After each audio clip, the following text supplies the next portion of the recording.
Herkes dolu geldi. Ev دیمنانه د دما حولا داربه لشکری ده جالی تورا میدیا یا رودای و لکولانینن قرهاتنا تومار کرن.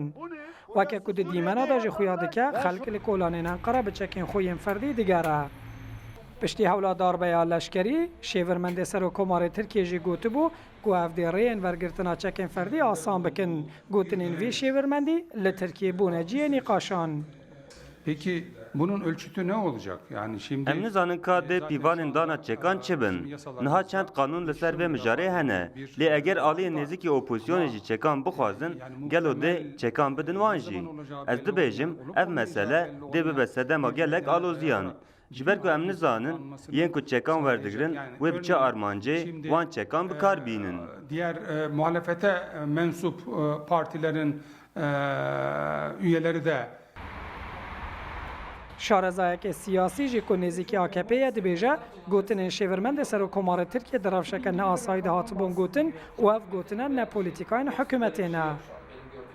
Darbe zemininin sürdüğü گوتن کاتنه کرن دبنسی حول darbe داتنه کرن از باور نکم که حکومت چه بریار و نیات هم وسه هبن کسی که اف گوتنه کرنه شرف مالکوچه بلی راسته که شورمند سر کماریه و دمه که پارلمانتر بود لگوتنن وی نه بنا گوتنن حکومتی bir figür değildir. Bu istisnai bir kişisel گوری آمارین فرمی لترکیه نزیکی 20 میلیون کسین سیویل چک هنه و ترکیه دمجارا چکین فرمی ده لجیهان ولات پنجمینه.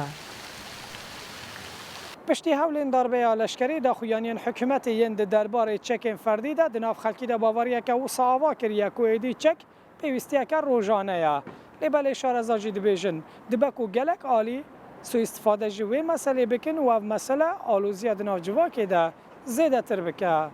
شوکت ترکی روداو انقره